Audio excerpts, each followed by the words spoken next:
Hello and welcome to Lion and Mouse Commentary. I'm Tori and this is my best friend Holland. Hello. If you're new to our show, we rank various forms of entertainment by different categories out of a total score of 10, with only 2 points allowed for our personal taste. We'll break everything down as we go, so don't worry, it won't get too confusing. You can feel free to agree, disagree, or just learn about something new. Be sure to tread lightly though, because there will be hot takes and spoilers ahead. Cut to the intro.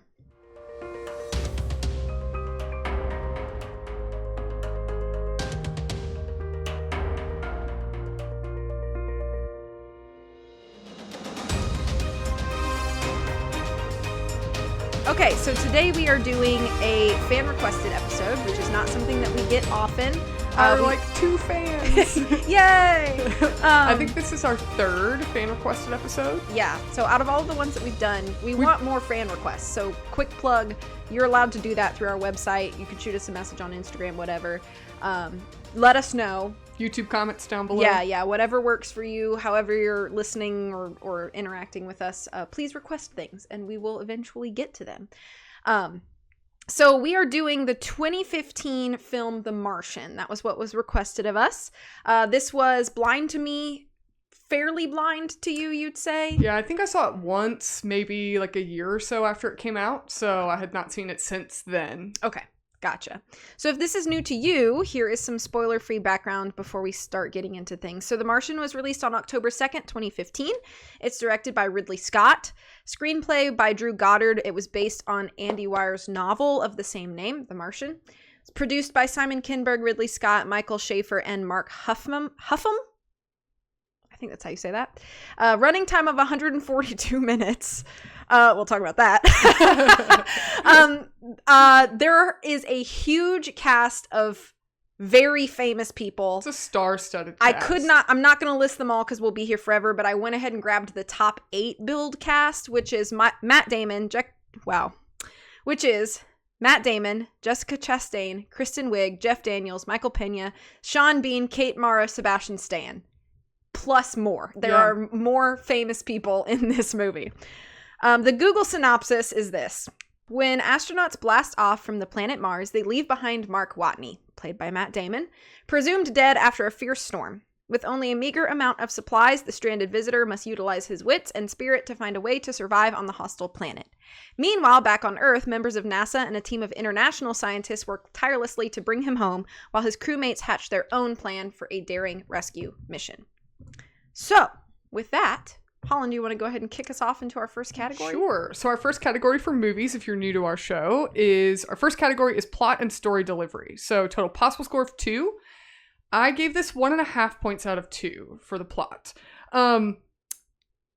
Overall, I think the plot of this film is a really good, solid plot. It has a lot of aspects that I think are very appealing to a space setting of a film. It has this kind of, not really like an action adventure film, but more like a survivalist exploration style film. And I think that overall the plot lends itself very well to the setting of the film, being Mars and these astronauts exploring Mars, because I think that that's something that a lot of people have a draw to, and so it kind of appeals to the audience in the sense that this is a story about people trying to explore an adventure for the sake of exploration and adventure and furthering, scientific development, mankind's development, however you want to look at it. It's a very optimistic take on a science fiction, like quote-unquote science fiction film, versus the like action-packed like Star Wars bad aliens attacking even the film Alien, which was also done by Ridley Scott. It's a very different take, and I would say more of a scientific optimistic take on the space genre. And so I think that plot is really a good like plot. I do find it very interesting, and I personally liked that the opening of the film jumps you into an already established relationship with these characters. They are already on Mars, and they clearly have a working relationship with each other. They have some background of their relationship, and we just jump right in on what they're experiencing and the main conflict of the film, which is that, Mark? Mark Watney? Yeah, Mark. Mm-hmm. I almost called him Matt because it's Matt Damon. But Same difference. Mark is stranded alone on Mars without his crew and, seemingly without many resources to survive. Also injured. Right. And he's injured. So overall, we just jump straight into this main conflict of the film. And then as the film progresses, we watch Mark overcome obstacles that would come with surviving on Mars while NASA is trying to figure out how to bring him home. And I think that overall is a good plot. And it's very interesting. I just don't think it hits every mark that it's trying to hit. A couple positives. I like that Mark is a botanist and he's a scientist instead of this action hero. He's not running with, space ray guns shooting aliens. He's trying to... There's no parkour off of... No. Mars craters. He's not Tom Cruise in Right. Mission Impossible. He's a scientist trying to figure out how to survive. And so I do think it's interesting. He's also... he sets him up as this botanist, but then apparently he's also an engineer and a mechanic, and he can code computer, which it felt a little weird. It's like, okay, he's a Renaissance man of science. Apparently, he can just do it all. Which I assume if you're working for NASA enough to get launched into space, you're probably pretty brilliant. But they kind of make it evident at the beginning that each member of the crew has a specialty. So the fact that he is naturally good at things outside of his specialty all the time was a little bit to me too. Right. And I thought that it was an interesting asset of his character, which then lends into the plot because, he's got to figure out how to eat. He doesn't have enough food to last, a 4-year wait. So I'm okay, that I'm glad I see why they quote unquote picked the botanist to strand on the island as a plot, not like the crew voted him off the island or something. But I like that. It's okay, he has to think of new creative inventive ways to survive. He plants the potatoes that were saved for Thanksgiving, and he figures out how to cultivate the soil and plant them and make water and get an environment like a greenhouse, mini greenhouse. I liked all of that, and it was really, really interesting and very innovative. But then it's oh, by the way, I'm also going to be mechanically savvy and an engineer, and I can figure out hexadecimal code, alphabets, and I can recode the computer so I can talk with from the rover to NASA. And it's just it just felt a little bit unrealistic at that point. From a plot standpoint. Whereas if the kind of focus was maybe he was stranded with another individual, one, we wouldn't be getting the plot delivered to us by a video diary format, because Matt Damon otherwise has no reason to just talk to himself.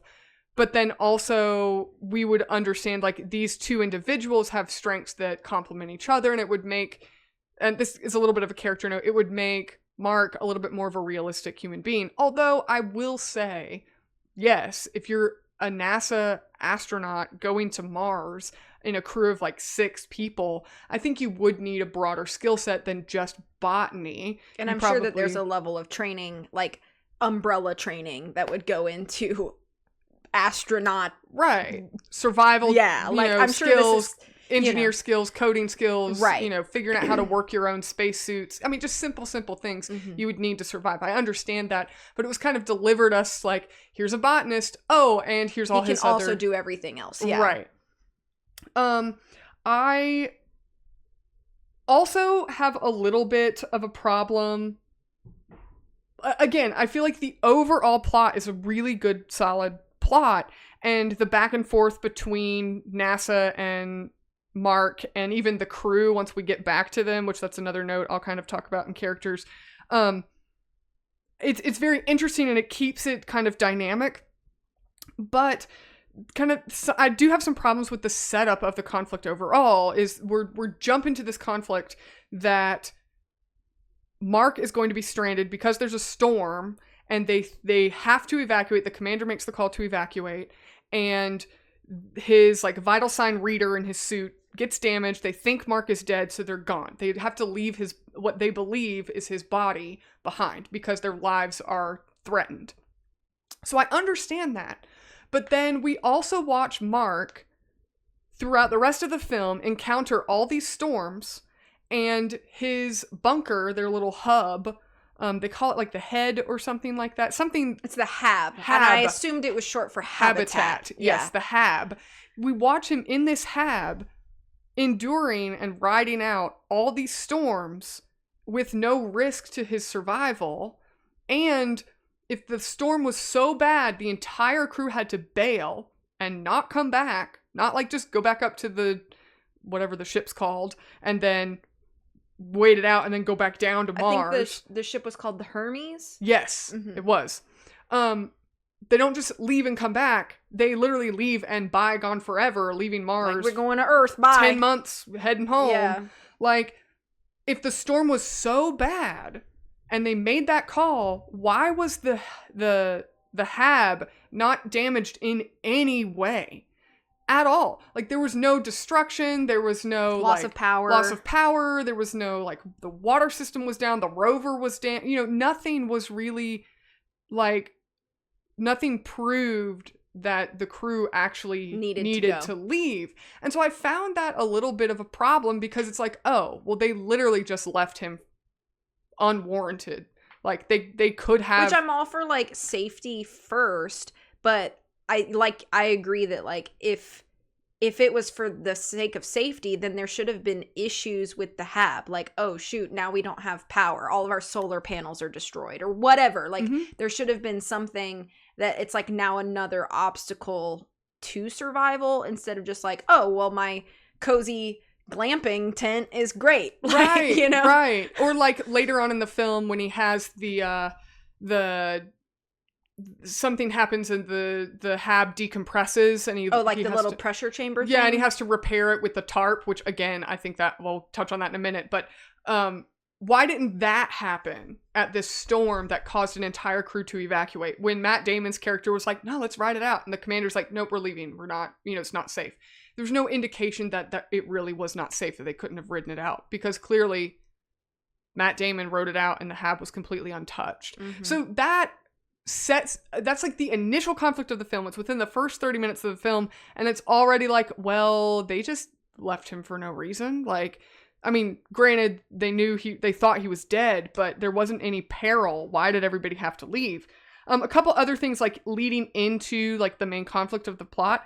Why they don't establish that it's not Matt Damon's character, and I'm gonna call him Matt Damon and Mark. I'm just accept Matt it. Damon and Mark Watney are the same person. Matt Damon's character says to his little video diary that he has to try and find a way to survive for 4 years because the next crew isn't coming for 4 years. Yeah. Okay, I get that. But in my mind as a viewer, I'm thinking, okay, it takes 4 years to get from Earth to Mars, which sounds like a reasonable length of time. So I'm like, oh, well, it took them 4 years to get there. Maybe they were in hypersleep. Like, I'm thinking, like, referencing other movies, like maybe they were in hypersleep, like whatever. And then he talks about how he has 30 souls, like SOLs. That's the the day on Mars, because it's not a full 24 hours. He has 30 days worth of food. And I'm like, why would you take a 4-year journey to Mars and only bring 30 days worth of food? You're only going to stay for 30 days after traveling 4 years? This was my thought as the audience member. And then you find out, oh no, it actually only takes 10 months to get back to Mars. And then there's a whole issue with his communication. So that part I was like, why would you only take 30 days worth of food for a 4-year trip? That seems like a huge waste of assets and resources. And then when he figures out, like, I'm going to plant these potatoes and he's going to use, like, their own waste to, like, fertilize, which is kind of comical, but then also it does kind of make sense. Why is everybody's waste labeled? It has their names on all their waste bags. I noticed when he went to the bathroom, which I think is where he got the idea. So he goes to the bathroom and there's, like, a panel where you, like, vacuum flush or whatever. Right. But it's like, and then all of the names of the crew members are listed on that panel.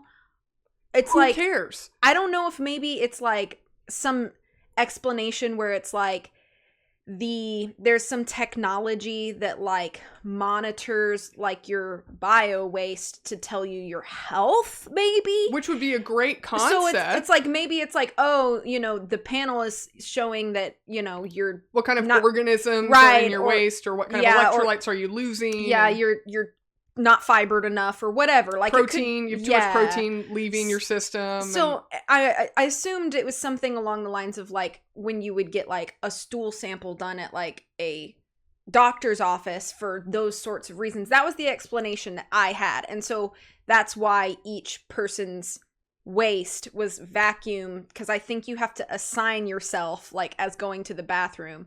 And then, why include that detail if we're not even going to use it? That's later on, right? There's no explanation for it. That was just the decision that I made. Which sounds like a great idea, but I don't get it.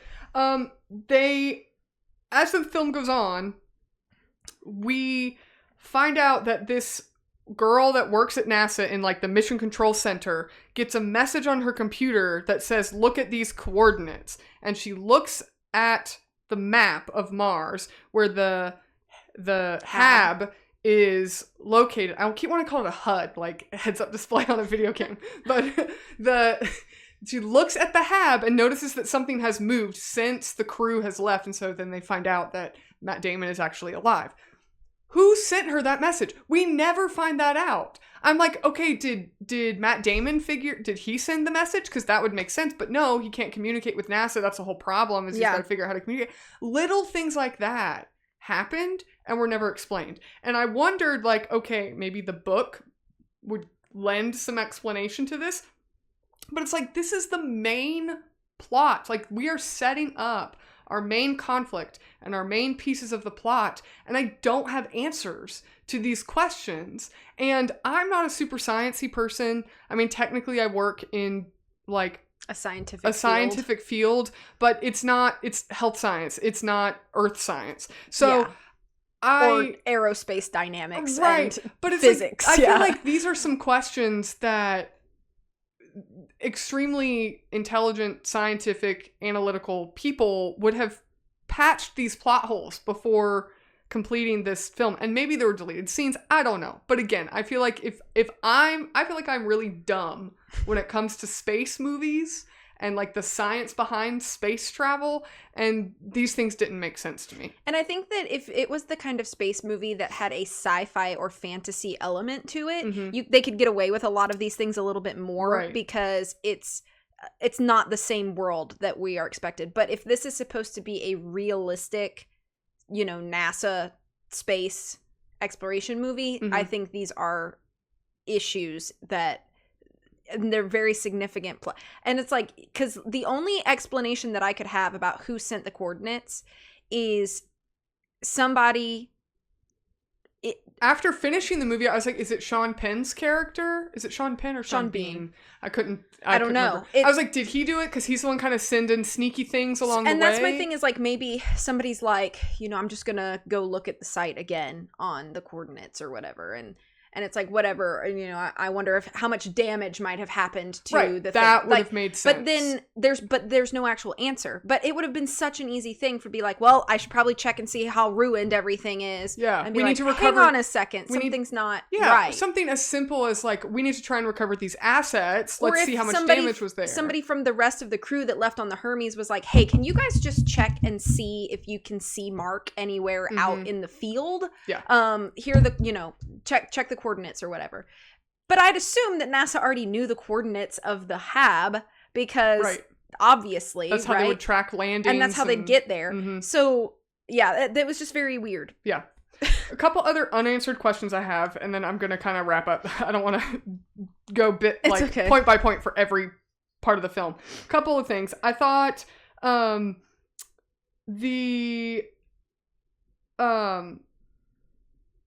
There was never an answer for like, why couldn't Matt Damon just replant the potatoes? That's what he did the first time, and then he's like, oh, the depressurization and the cold like killed these potato plants, and this is all I have left to survive. Like, why couldn't he just replant them? We don't have an answer to that. Like, if they were in storage, they were vacuum sealed, and now they were stored. Like, why can't we just replant the potatoes? Don't have an answer for that.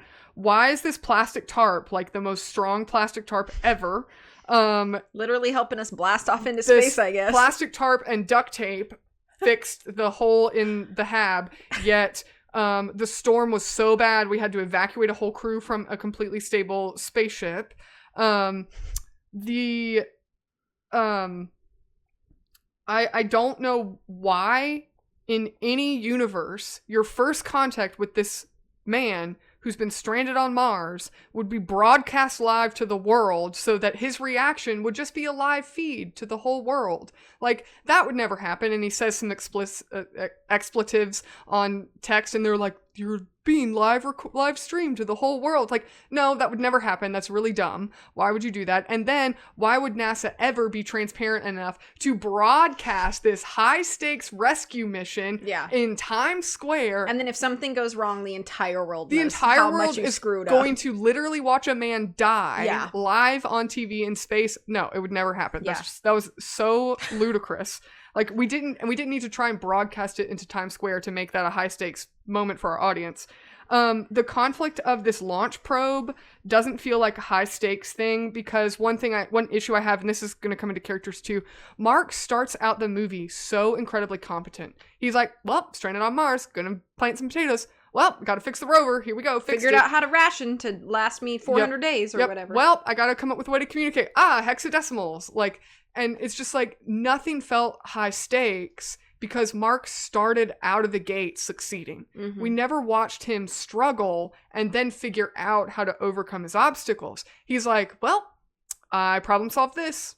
Next problem. Okay, problem solve it. Which makes him very competent and very likable, but it makes the plot of him constantly overcoming these obstacles a little bit dull, because we literally watched him do surgery on himself. The first obstacle he had, we literally watch him just like dig a piece of metal out of his body. And so after that, like, I feel like your highest stakes would be loss of life, and we got that one out of the way, so now he's a little hungry. We're not really concerned. And this whole launch probe situation, like, oh, he'll figure it out. It's okay. So the conflict felt a little lackluster overall. I also had kind of the overarching plot. We are never told why it's important that they're exploring Mars.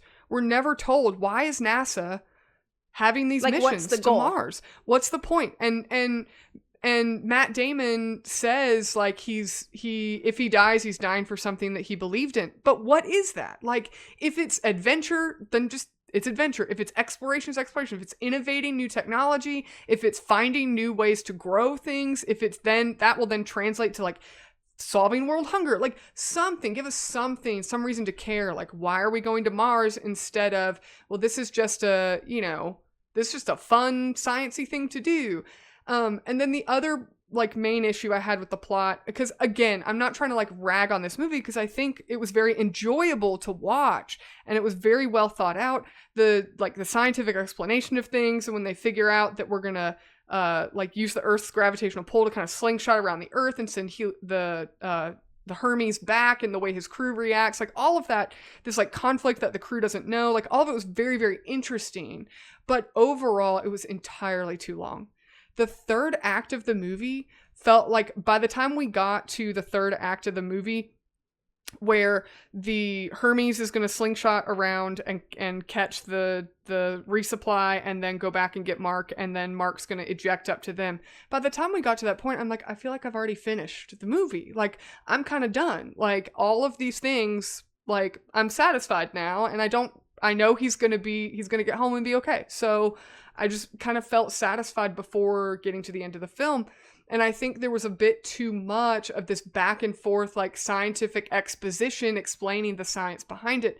And I want to give credit where credit's due, because I actually, in kind of reading some like facts about the film, like Neil deGrasse Tyson has said this is one of the most scientifically accurate films about space exploration. And like, kudos to the people that worked hard to keep this accurate. And maybe if my interests were more in that real deep scientific processes, I would have enjoyed this movie better. But for just entertainment, for somebody that's not a big like space nerd, it just felt like a little bit too much. And so I feel like since that's kind of your general audience, I couldn't give it full credits for the plot. But I did want to give credit to that because I think it's a big accomplishment. But overall, I thought it was a good story, and I like survival stories and like watching people figure out, how to survive and make it and overcome, the obstacles of nature and the environment versus interpersonal conflict or, adversarial conflict. And so I like that the only adversary in the film was really, the circumstances our protagonists found themselves in.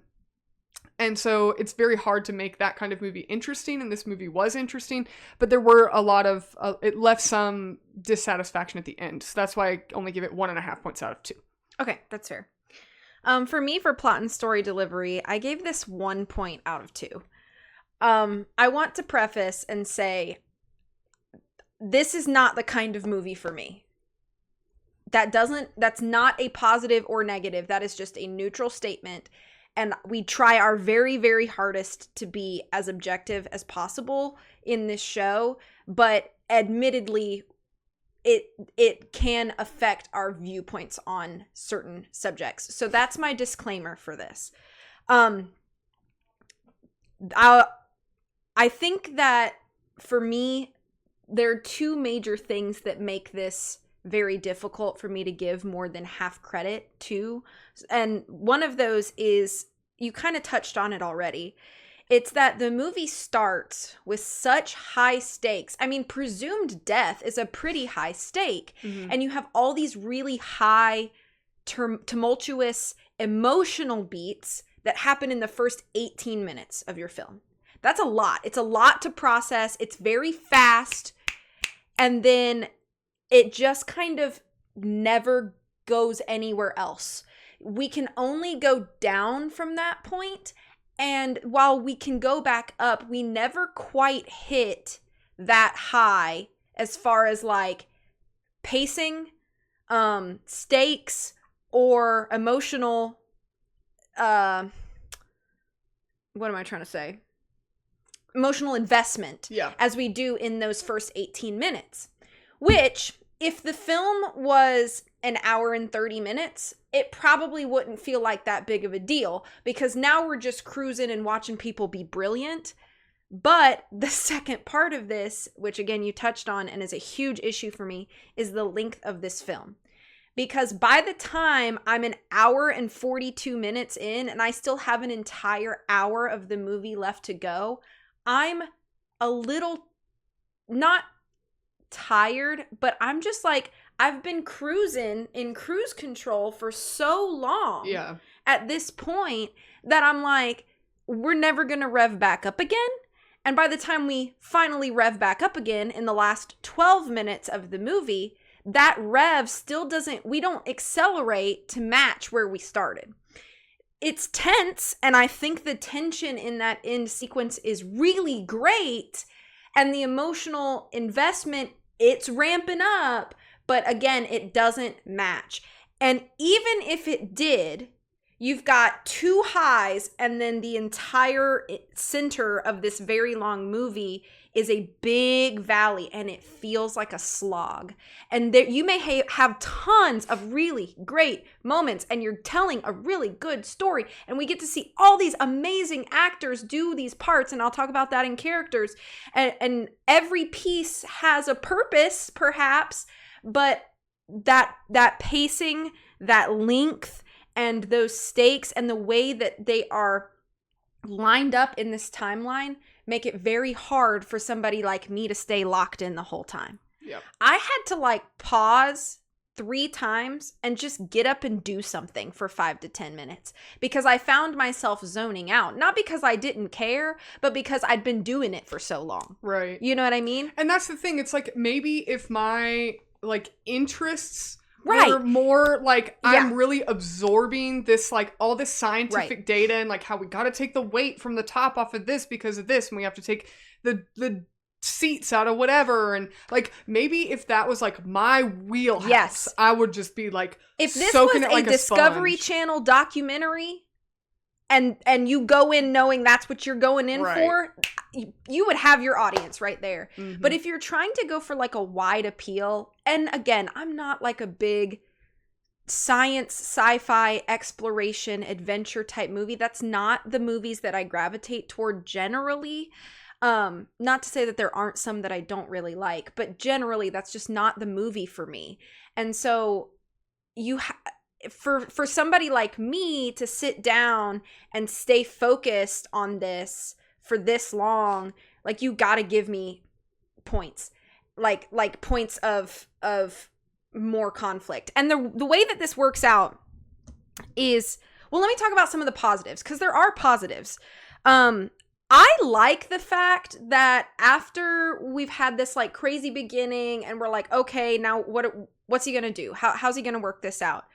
The tone of the movie for a while, and it does this quite a bit when we are following Mark's side of the story, is that it almost turns into this cozy life simulator type vibe, which I don't dislike. It's a little different than I expect going in, but just like watching a man plant potatoes and like talk to his little vlog camera or whatever is like, that's kind of nice. Like, I like that that's part of the sort of like, I'm just going to make the best out of this. I'm playing my captain's really bad disco music because there's nothing else. I'm watching Happy Days because it's all I have access to. Like, those sorts of moments I think are kind of nice. And I guess it's, for me, I watched those moments and it reminds me that like astronauts are not just brilliant scientists. They're also people.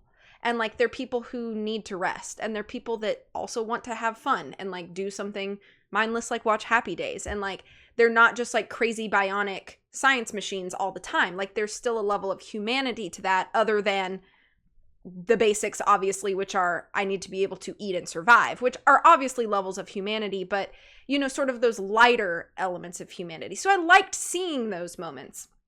I just don't think the whole entire middle of the movie when we're following Mark should have been that way, because every conflict that arrives, which arrives independently, which makes the plot very easy to follow.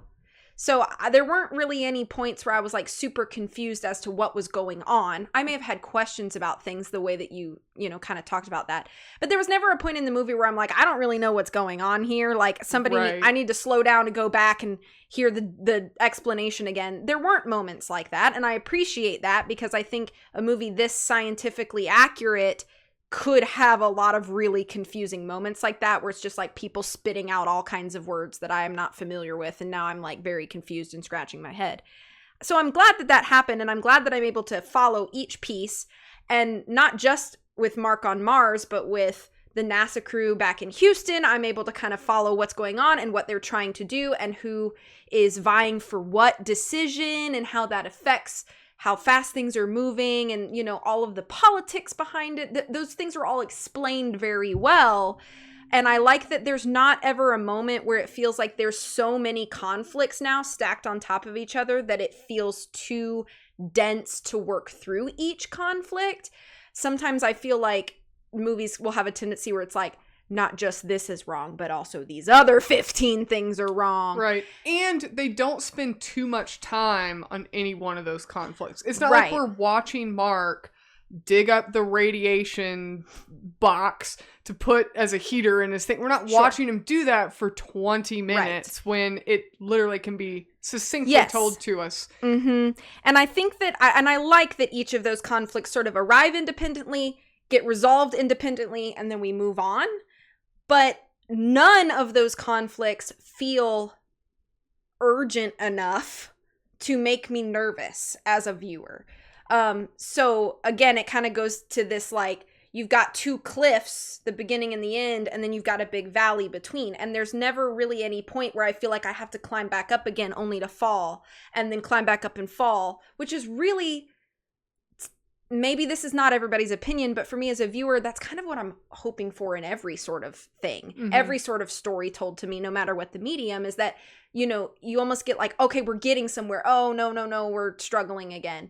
But none of the conflicts felt really big enough. I think the biggest conflict that I'm like, oh, crud, what are we going to do now, is when they create sort of the resupply probe, they shoot it off, and then it just like explodes. And they're like, oh, crud, you know, that didn't work. Now what are we going to do? We have even less time. Right. And then they start discussing potentially bringing in like a Chinese resupply probe and all of that. So like that moment maybe could be argued as like sort of that's a really big deal, because it's literally supplies for survival. But again, it's resolved pretty quickly. Yeah. You know, ideas start shooting off immediately, and they're like, okay, now we just have to figure out how to get it to them in the best way possible. Them being the Hermes crew, because that's eventually what they decide. So, yeah, I don't want to like keep repeating myself, but I think that's just like the hardest things for me. I don't really have many more notes than that. It's just that it really does boil down to all of these really good pockets are just arranged in such a way that kind of make me bored. And I think, you know, I just want a little bit more back and forth. I want more push and pull. I was told when I, you know, used to study film that most every plot can be broken down to one of three things. It's either man versus man, man versus self, or man versus nature. And this film is very much a man versus nature. There's no bad guy. There's no, you know, there may be characters with more brusque personalities, but there's no villain. Nobody's trying to harm Mark or withhold supplies and help from him. And I think that's nice, because I think sometimes it's nice to just remember that, like, we can be at the mercy of nature, and, you know, nature itself is very scary and daunting at times. And so I like that the idea of space is that it's that, you know, we have a very specific, you know, goal, which again is not really even explained to us. You already talked about that. But at the end of the day, we're at the mercy of the elements. And so I do like that is kind of the center of the whole plot there. But again, I don't really have much to say. I wish I could say more positive things. But again, I do think it has something to do with just me and the way that I process storytelling as a whole. And the way that this is built is not in a way that's very satisfying to me. So 1 point out of 2. Okay, so our next category is characters. So total possible score of 3. I almost gave this a 0. Okay. Out of 3. But I changed my mind and I gave it half a point out of 3. Okay. And I have many problems with the characters in this film. Okay. My biggest problem is with Matt Damon's character. Okay. Because this is basically a survivor isolated, like, alone, like the History Channel, like, reality show. Like, this is a man alone. And we should know, he's our main character. We should know a whole lot about him. Like, we literally get footage of him throughout this film of him just, like, talking to a camera. Mm-hmm. This is a perfect opportunity for storytelling, which I understand that, like, story delivery is the last category, but, like, this is the perfect opportunity to have storytelling as if we have a first-person narrator. This is the first opportunity we have not the first opportunity, but this is an opportunity that's not available in most films, where our protagonist can verbalize or vocalize his inner monologue to the audience. And he does not ever do that. Maybe he does, like, a little bit, but most of the time, Mark's inner dialogue is just, like, quippy, sarcastic, like, jokes. Like, he's just, like, telling jokes to the camera. And, like, Commander blah blah has horrible taste in music. The only thing she has is disco. This is the least disco song I could find. Here you go. Like, I mean, nothing. Like, nothing. We don't know who he is. We don't know where he's from. We don't know if he has any family. We know he has a mom and dad. Almost the end of the film, he says something about his mom and dad, which, what's his relationship with them? Like, we don't know. Like, we don't know what his interests are. We don't know nothing. We know nothing about this guy, except that he's really smart and he's really capable, and he can make quippy little sarcastic, funny remarks to the camera, and he swears when he gets mad. Like, that's it. Like, that's all we know about this guy. And it's like, here we have an extremely long runtime to get to know this character intricately, and know what makes him tick. Know why does he care about Mars? We don't even know that. Like, he says at the end of the film, I wrote my summation of Matt Damon's character is he's a quippy nerd with barely a personality. He's likable, but we know nothing about him other than that he's smart and resourceful. And in, like, at the end of the film, his, like, culmination of, like, why he's here and the summation of this whole adversity that he has endured, he says, I'm dying for something big and beautiful. But what is that? What?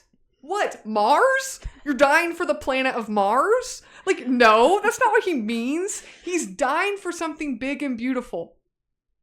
Which is, like, a hope for a future, like, innovative technology, being able to grow food in desolate conditions, being able to have camaraderie with his crew, being able to, like, continue the advancement of mankind. Nothing. We get nothing. And I'm like, this is supposed to be like this big emotional moment, but I can't feel anything for this guy. Like, I don't want him to die because he seems like a nice dude, but other than him, like, well, he kind of seems like a nice guy and he's really smart and, like, sucks that he got left behind. Like, no one should have to die alone on Mars. I have no reason to care about him. And I think that's a huge problem. And the other thing I think is so problematic is all the other characters of his crew members. Because, like I said at the beginning, this film jumps us into this established relationship with all these characters. We know, just with a few dialogue, we get these, like, little tastes that they all have a really good relationship with each other. And they, like, you know, are wisecracking with each other and, like, pulling each other's legs and, like, ragging on each other about stuff. And, like, you know, they clearly have a bond, which we have no idea how that even started. We have no idea where these people came from. And so the only emotional gravity we have on caring about our main cast of characters, which I would say the main cast of characters is it would be either the astronauts or NASA. Those are, like, our two groups of main characters. And NASA's whole conversation is just logistics. That's all they talk about. They don't want to talk about anything, like, emotionally charged because they're just trying to figure out the facts of the case, like how to bring Mark home, which is fine. I think that's appropriate. They're all in a professional setting. Like, it's all about, we've got to bring this guy home. So I don't fault NASA for not having a ton of character depth, but this crew, we only have these, like, tiny little snippets at the very beginning of the film to give us any insight into who these people are. And then we go an hour. I clocked it. It was an hour of the film without the crew. The entire crew on the Hermes, they're absent for a whole hour of the film. And it's like, this was your opportunity. This was your chance to give us some insight into who Mark is. Maybe he's talking to a camera and he's just trying to survive. Okay, don't make him tell us about himself. Make this crew have some kind of moment where they're talking about Mark and talking about who he is and talking about his family and how they're sad that he's gone because they think he's dead. Here we have the perfect catalyst to have this emotional gravity in these characters to find out who our protagonist is, and we don't even get that. Like, we just are gone with this whole crew for a whole hour. And then the emotional weight is really lost even in the interrelationship between the crew and Mark, because we don't have any interaction with them other than this, like, very few, you said 18 minutes? It's like the first. It's something like that, so yeah. Something like 15 minutes of the film, an hour with nothing, and then again, we're just given little snippets of, like, this crew and how they interact with each other. And I gotta say, the cast is incredible. Like, we have a huge star-studded cast. You read off some of the names. Like, these are high-quality actors. Like, we've seen their other work, you know, or, you know, maybe you have or haven't, but they do some pretty stellar I would be surprised if work. anybody who watches a movie even a couple times a year has not seen a movie with at least 2 or 3 of these people. Yeah. I mean, Sebastian Stan is in Bucky the Marvel Barnes. movies. Yep. Jessica Chastain, she's been in a lot recently. And Sean Bean is in like every fantasy film ever made. Yeah, Boromir over here. Yeah, literally. You know? Jeff, what's his name? Jeff Daniels. The Benedict Wong is in Doctor Strange. True. So we have Marvel characters, even if you've never seen, anything else. Yeah. Like these are some big names. And we never get to see, again, I'm not really faulting NASA, but we literally go through this whole film and don't know anything about any of these people. And it's like, how can I care about this man being stranded on Mars if I don't know anything about him? Right. Like, literally, not to just be a broken record, but the only reason I care about him is, well, he seems like a nice guy. Like, that's not enough to carry your film emotionally. So there's not really a whole lot of drama in that this guy's left behind. And the casting, I think, is really, really good. But it's almost like the casting is lackluster because these actors don't have anything really to work with. I think they give a lot of life to these characters when they are on screen, but that's it. The only life we get in these characters, I would opine, is that it's the life that the actor it's the life of the performance, not the life of the character, the actor's ability, right, not the character that is written. There's Jeff Daniels, I would say he's probably one of the few characters that actually seems like he has some like depth to his character, but he really is just kind of a jerk. Like that's his one note character, is that he's just a jerk. I think he was a very interesting character. We could have gotten a little bit more of why he is so like almost cold in the way that he operates, and like he cares more about the mission, he cares more about NASA, he cares more about resources than he does about the individual, which you need somebody with that perspective sometimes, but we didn't dig into that. Donald Glover's character is hilarious. He's really pleasant to watch, but I feel like he's just a stereotype of like the sloppy like college student genius who doesn't, brush his hair in the morning, but he's terrible with people, but but he's a genius, so he can do anything. Just this lazy nerd genius. There's of all the characters, and especially Matt Damon, we would expect him to have, like you said about these kind of there's not a lot of like peaks and valleys like in between, so he never grows. Like, he's the same guy at the end of the movie that he was at the beginning of the movie. He's a quippy nerd who's really resourceful, and he's smart, and he survives. Good for him. Like, great. But nothing in him changes, and nothing in him grows, and we don't even really watch him struggle, except that at the end of the movie, he's lost a lot of weight. Yeah. Like, that's about it.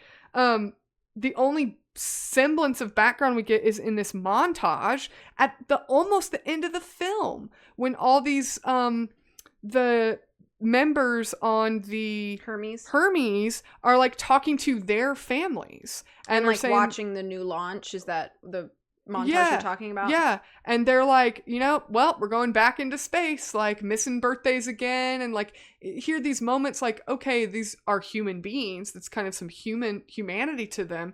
But we don't know anything about these people until like 2 hours into the film. And so you don't have a lot of compulsion to care. The reason I didn't give it 0 points, because I almost gave it 0 points, because my initial thought was you could replace all these characters with cardboard cutouts and it would have been the same movie. And I know that sounds really harsh, but I think that when the focus of your movie is a plot, sometimes that's just what happens. This isn't a drama. I'm not expecting it to be a drama. But I do want to care about these people. The one character who I feel like has any kind of arc is the commander. Because we get to watch her lose a man and leave a man behind, and then she makes the decision to go out into the little space jetpack thing and be the one to rescue. I also really liked her. She has a line where the other guy, I can't remember his name, is about to go out and get him. Sebastian Stan's character. And she says, I am not going to lose another crew member. And she's like, so I'm going to go. Yeah. And like, it's like a really nice, like, moment where I'm like, okay, like, this is very different than how she was operating when they were leaving Mars on the Hermes, as far as like mindset, I think. So, well, I think it was consistent with her character anyways, right? She didn't want to leave. Consistent, but I think it showed a bit of growth. Well, I think it was interesting because they said that, like, when she's in the, they're in the, like, the rocket leaving Mars and leaving Matt Damon behind, she's hesitating, like, she doesn't want to leave, and the other crew member, whose name I don't know, that's the other thing, you don't know anybody's name, which I think is a problem, but says Mark's dead, and somebody makes a comment to him, and he says, I just lost my best friend. I just lost one crew member. I don't want to lose the commander as well. And, like, she was, I don't know if she was, at some point, I can't remember if she was going to go back and get him or something, but she was just, like, the last one on board. Yeah, and they couldn't launch until she gave the order to launch. So, but what I was saying earlier was that she has this moment where she was the one who had to make the decision to leave Mark behind, and she thought he was dead, so there's no fault to her. And we watch her struggle with that guilt that she left him behind, especially when she finds out he's not dead. Like, even after she's dead, she still regrets that. And then when she finds out he's alive, then she really feels guilty. And then we watch her have this moment where she's deciding, like, it's this moment of redemption for her, where she gets to be the one to bring him home, and she gets to retrieve him and rescue him. Yeah. And so that's the one arc that any character has, and she's such a minor character, but we know more about her in watching this growth that she has than we do about Mark for the entire film. And I think that's kind of a problem when you're literally your main character who is left on Mars and surviving has less growth and depth than this minor side character who, you know, is in, I mean, she probably has, like, maybe 20 minutes of screen time. I mean, it's very, very limited. So that's the only, I thought through it, and I was like, does anybody else have any growth? Like, no, nobody does. Not a single person. Now, I to be fair, like, every character that you watch, like you said, there's no adversary. I would say that every actor does a great job, and all the characters are very likable. I mean, you know kind of who they are and what their objective is, but it's very, very flat. Even with NASA, I think Kristen Wiig does a great job. I think the girl that plays the little like tech that found that the Hab stuff had moved, like, even her, like, I don't know anybody's name, which, again, problem, but even the Chinese scientists that have that meeting and decide to help NASA, like, even them, they're very, like, pleasant to watch and appealing. And so the casting, I gotta give props to the casting and the actor's ability, but they really have nothing to work with in this film. So that's why I only give it half a point out of 3. Okay, so for me, for characters out of 3 points, I gave this 1.5 points. I was a little more generous. But I don't disagree with the majority of what you said. I gave more weight to the acting and the performance and the casting than you did. But I do think that there are a lot of problems with the characters. So Mark Watney is a very likable protagonist. He is shown very early to be adaptable, resourceful, and hopeful, which are all things you want in a protagonist. But like you mentioned earlier, I can't remember if it was early in your characters or even as a plot note, he starts that way and he doesn't have a lot to learn other than logistical, like, knowledge. Obstacles. Yeah, it's just logistical obstacles, but he has a solution and figures out very quickly a way to enact solutions for these obstacles, like, very quickly. Like, there's not anything where he's like, I am genuinely concerned that I may die. Yeah. Like, I'm genuinely concerned I may not be able to gather enough water for myself or figure out that I'm genuinely concerned that my injury might be, what's the word I'm looking for? Infected. Like, something like that, where he generally is nervous about his ability to handle something. He is never nervous about his own ability ever, or his own knowledge or skill set ever. And while, sure, okay, I would think, and I mean, I'm no NASA astronaut, so what do I know? But I think if I were stranded by myself, really in any context, I would be worried. Do I have what it takes to do this? Right. And so if we're gonna spend so much time with Mark, it might sound like a silly thing to ask, but like, can I not get a little bit of like vulnerability from this guy? Right. He's confident, cool, collected, even in the midst of a issue or conflict. And so he does feel, he's not a superhero, but he acts like one. Well, I don't know. He acts like more than one. I've seen lots of superhero movies, and there are more moments where the superhero is like, I don't know if I could do this. Right. Dude, you have powers, okay? And you're telling me you're not sure. Spider-Man. You're literally okay? Spider-Man, and you're worried that you can't handle this. But Mark Watney is like, I got this. Yeah. It's all good. So there's a little bit of like this unrealistic, it's hard to connect to somebody who is that collected all the time. You know what I mean? The only time he ever is not collected is when he gets angry at NASA for not telling the Hermes that he's alive. That's really the only time we see any loss of control. And I feel like But even then, it's not like he's losing control and like coming unraveled. He's choosing to express his anger. Right. So I guess that is not really a lack of control in any way. You know, he's expressing his emotion at the time. I do agree though that we should know more about him. And it doesn't affect him emotionally in any way. Yeah. At all. And you see that at the end. So like at the very end of the movie, there's obviously a time skip, and we see Watney walk into what looks like a lecture hall at NASA. And he just starts talking to like these young recruits, I guess. I guess that's the correct term. I don't know, astronaut recruits. And he just kind of is like, you know, it's obvious that he's now an instructor or something. But he is like cracking all these jokes, and you're like, dude, you literally weren't traumatized at all by the fact that you were. I'm glad you said that, because that was another point I forgot to write down. We don't ever even see, this is another thing that I feel like we had the perfect opportunity to have a source of conflict. We don't ever even see the impact of being completely alone. Isolated. It's like, you know, even the most introverted person on the planet, I mean, it's been scientifically proven that isolation has a huge detriment on your emotional and mental health, even if it never affects you physically. Yeah. But which it can. And we do see that Mark has lost a lot of weight and is very beat up by the time but that's because his potatoes died. Exactly.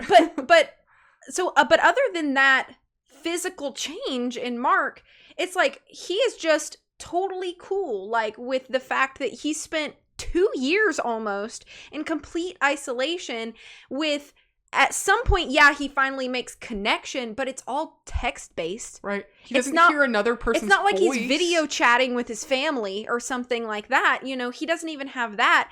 And so it's weird to me that he's just like chilling at NASA, teaching now. And it's like, no talk about like, you know, I'm so glad I'm home and I'm really messed up and I need to like go through some like therapy and counseling, and like, you know, I really want to get like checked out and it's when he finally reunites with the crew, there's no like weird awkward tension, which I guess some people could argue that like, well, you know, it's obvious that like they care very much for him and he for them, and they missed each other very much.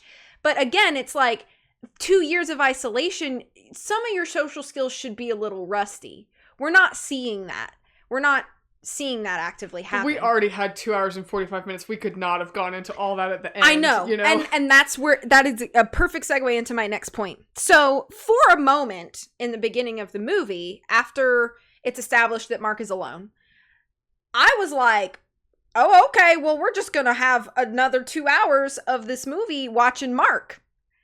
And it felt like for a minute there was not going to be any other characters that became really significant, because all the other significant characters have launched themselves into space.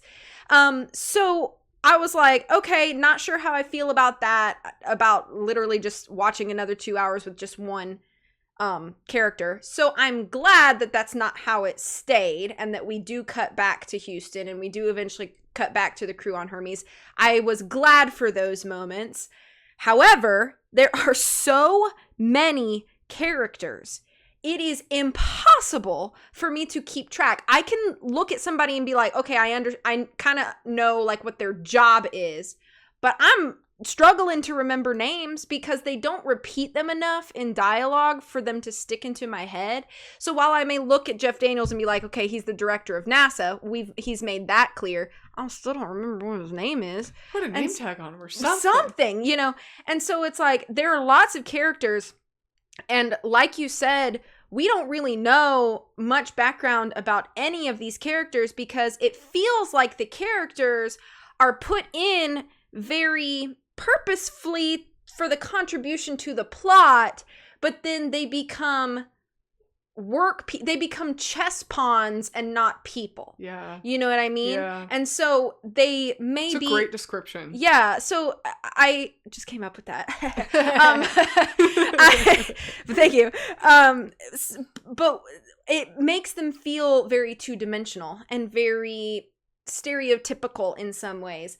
And we don't get a lot of humor, even in the humorous dialogue, because we're not sure how this character's humor works with this character's humor. Like, the dynamic may be shown in a working relationship, but we don't see how these characters function outside of a working relationship.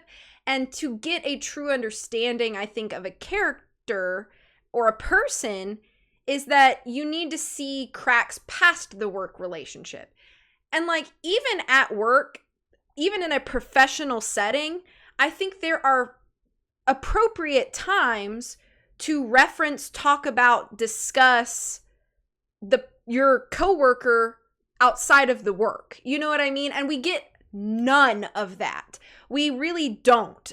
And so, you know, there is no talk or of concern about. They have more concern. The NASA characters, like Kristen Wiig's character, she has more concern. What are we going to tell the world? We just had a funeral for this man that's not dead. PR. Mm-hmm. She's more concerned about the PR internationally in the news than she is, what are we going to tell Mark's family? Right. I like how Mark's family is just completely off the radar. You know, but it's enough of an issue. Like, Mark's parents are enough of a meaningful relationship to him that he's going to have a 5-minute monologue about them, you know, a 5-minute monologue letter to his parents. Thank you so much for being my mom and dad.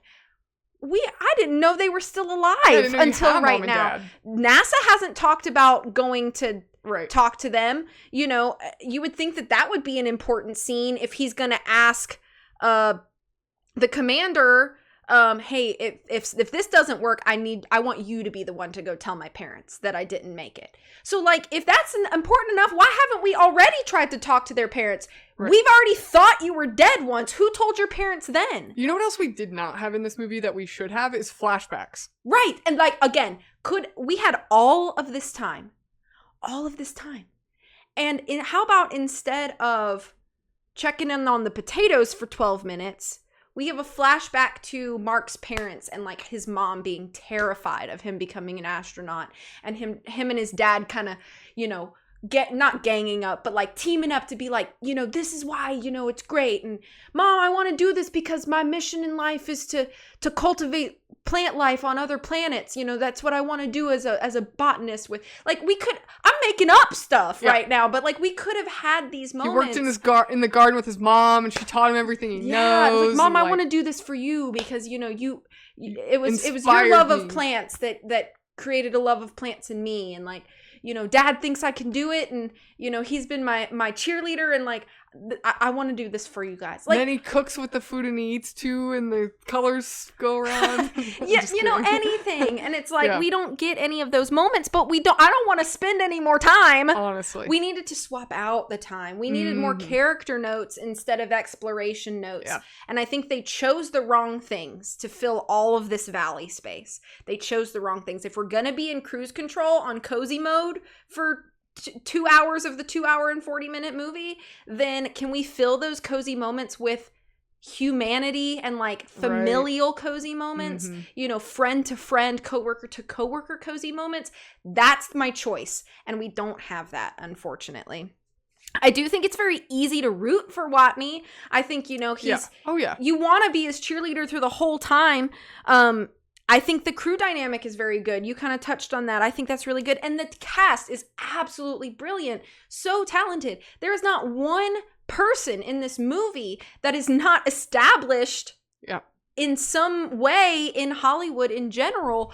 And, you know, I think that while I agree with your note, which is that, you know, these people, they are giving a wonderful performance for a cardboard character, and it's not their fault. It's really not.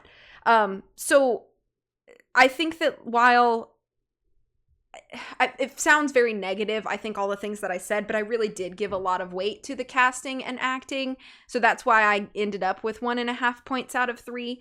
But I do agree that they just missed the opportunity that they had. And I'm not saying we had to dig that deep with every character, but at least with Mark. And we really just didn't dig at all with him. We stayed very surface level. By the time the end of the movie was here, I still felt like an acquaintance with him. You know, like, we may work in the same building, and get coffee at the same time in the break room, but that's all I know. You know, that's all I got with Mark. So unfortunately, that's where I had to settle. So. All right, so our next category is aesthetics, total possible score of 2. I gave this 1.5 points out of 2. The kind of 2 things that I really appreciated about this film was actually the special effects, which I know I tend to kind of rag on a little bit, but the CGI in this film is actually, I think it's really done well. The way that the CG looks and the way that Mars looks, and I believe it was shot on a soundstage. I don't think it was, none of it was, there wasn't like a location. I mean, obviously they didn't really film it on Mars, but the blend between like maybe the physical soundstage the actors are on and then the background, maybe for those wider shots, things like that, the over, kind of bird's eye view shots of Mars, all of that looked really, really good. I think that a lot of the CGI in this film holds up better than a lot of movies made in the 2020s.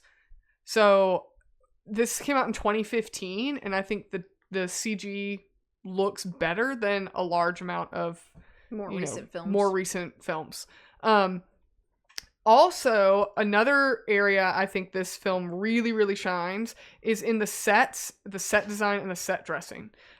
Just so many of these sets look so good. I mean, and they're only in very short shots. You know, the scene where, and again, it's the blend between these practical sets and CG is just done really well. You know, the effects and, you know, the wire work when Jessica Chastain's character and they're in the Hermes and they're floating down this long like white tunnel because there's no gravity, and they're floating from one point to another, and they're, you know, then the scene where is it Kate Mara? She's like running on a treadmill and you can see like space like behind her, some big window behind her, and like that whole set looks like this could be a really futuristic spaceship that people are going to have to live on for over a year. Yeah. And just that blend between that and the CGI, it was just done really well. And it just felt really immersive. And like they really took the time to invest in the visuals of this film. And so I think the visuals, and the soundtrack too, I thought was really good. Like the disco music they kind of use in there, which is kind of a character beat of the commander, if you will. But then also just the soundtrack and the score. So I felt like the visuals and the plot just married together really well. It fit the tone of the film. It fit the kind of like journey you're about to settle into. None of it felt super heavy-handed or like it was trying to be overly impressive. I just thought it was done really, really well. And I can't speak to any like specific like cinematography, if you will, although the opening shots when they're before the storm hits, those kind of establishing shots, it felt very it just felt like I'm about to watch a film that's important, and it's not trying to be like, it didn't feel like it was trying too hard to be an Oscar-winning film with all these like over-the-top, you know, maneuvers. The shot where Matt Damon is digging the shrapnel out of his abdomen, and you're watching he's looking at a mirror to be able to see his own like at a better angle. abdomen, and the shot over him like into the mirror watching what he's doing, and that practical effect that he's actually, you know, his hands are actually moving into like an appliance piece. That practical effect I really appreciated. I mean, they could have easily done like a super close up of just his hand and his instruments like pulling out the shrapnel from this piece. So just those little things, it just felt like a lot of care and attention was taken to make this look as believable as possible. The wider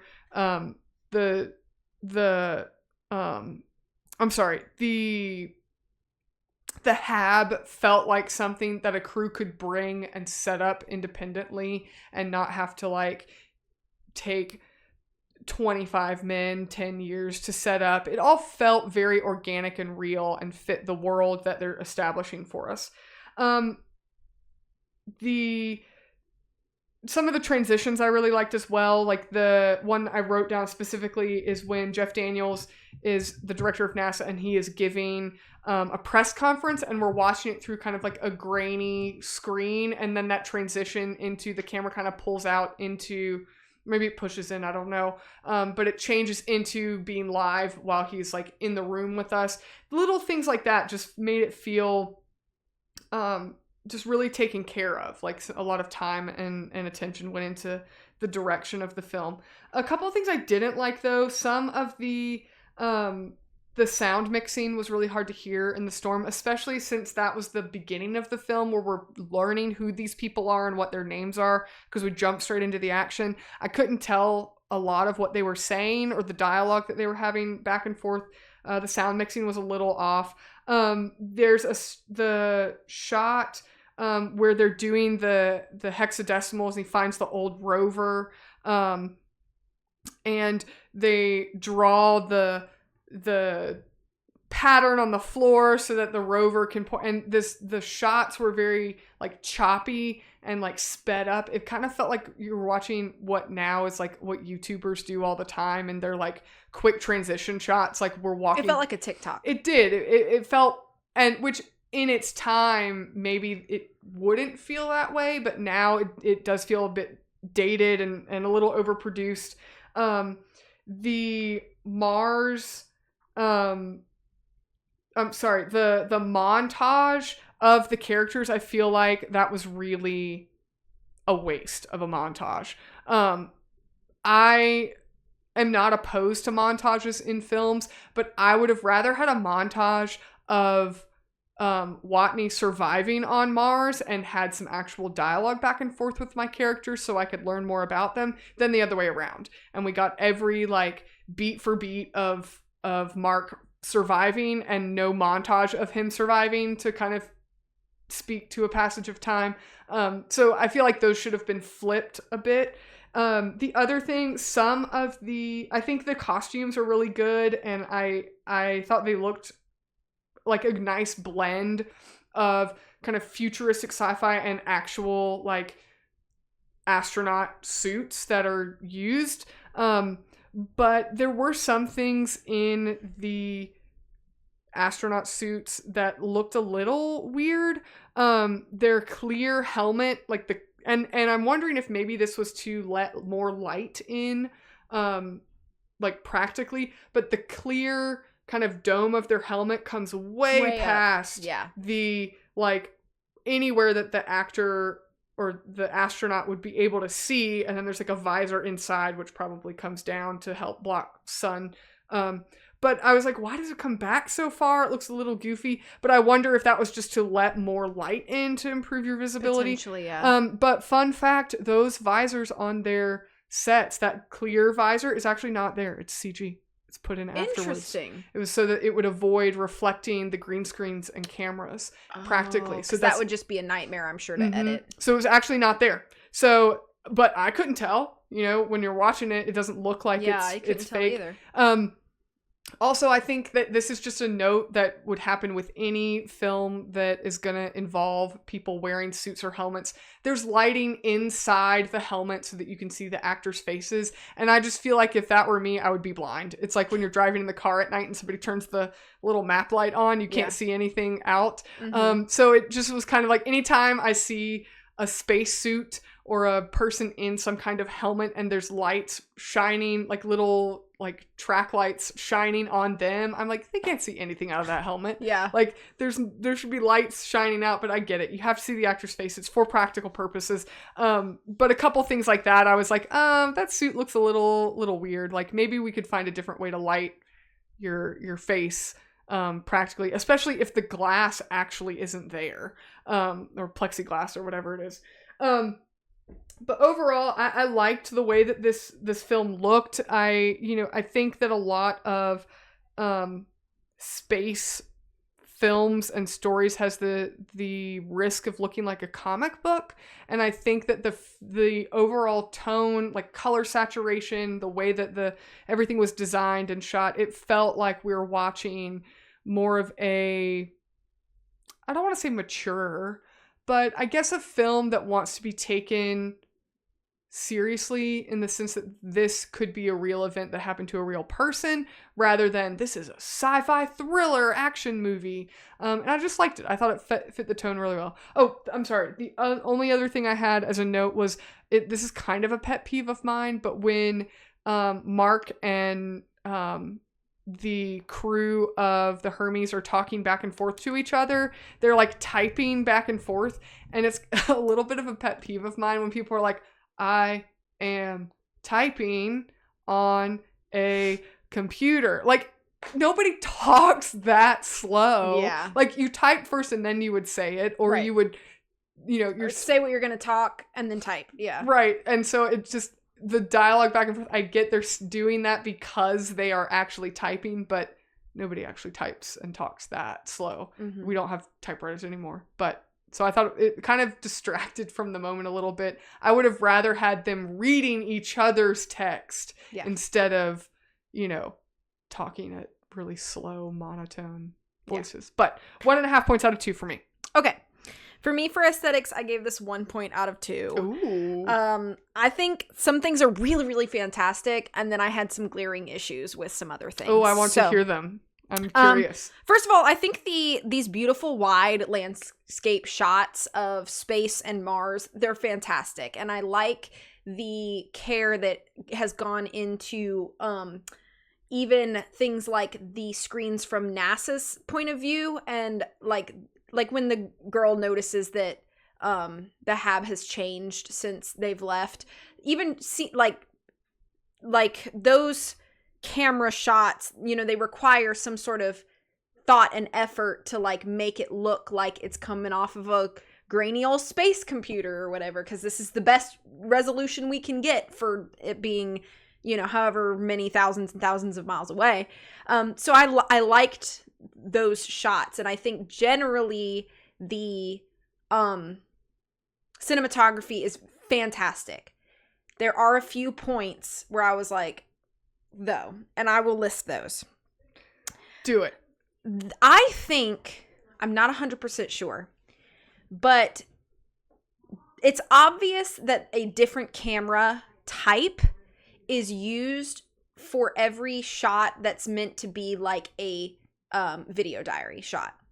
It's obvious that there's some sort of different camera, which from a plot standpoint sounds fine. But I think the issue that I had is I'm pretty sure, and I mean, I could be wrong, but it looks like it's a different frames per second rate than our standard film camera that we're using, or digital film camera that we're using. And so when we cut into one, Mark looks different than he does for the majority of the film.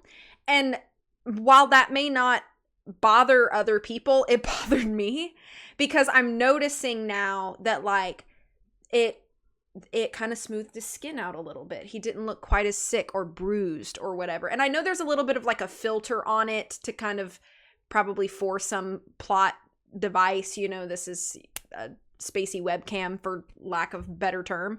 But I thought it was noticeable enough, and it happens every single time.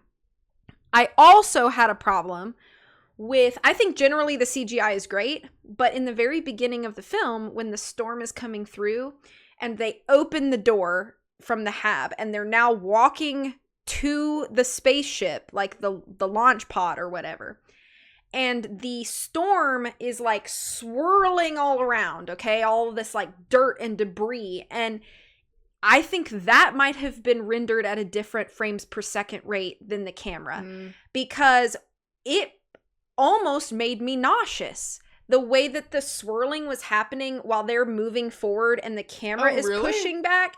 And it was a very weird effect. And it, like, I didn't get dizzy, but like it was borderline. Like it almost gave, it felt like it kind of felt like I was at Disney World riding Flight of Passage. Like that's how it felt. And so it set a weird cinematography tone for me. And then when it didn't happen again, I was like, okay, so that was just like a weird one-off thing. Also, I think, in my opinion, it almost looked like a weird recycled blizzard effect that they just colored differently. Because for how big the like chunks were, you would think that you would hear a lot more of it smashing into their suits and like clinking off of their helmets, and it's not that loud, but the pieces are still very large as they're swirling around all of our characters. I was like, is it like, are they like dirt clods? Are they soft like snow would be? Like I was trying to figure out. And you can kind of see it again when the other storm comes and Mark's sitting like on the bed and there's like the window. And again, it's like you can hear it. Like it's not like it's silent, but for as heavy and as fast as it's made out to be, and with the wind whipping as much as it could to injure Mark at the beginning, I would think it should sound like a hailstorm outside. And I didn't think that the sound mixing lent itself for that level of believability.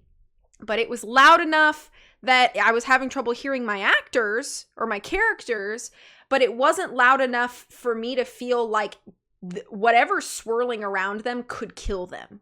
And so when Mark gets basically like lost in the storm, I was a little confused what hurt him or separated him, because he, obviously gets hit with shrapnel. I'm kind of, okay, so was the wind pushing other things?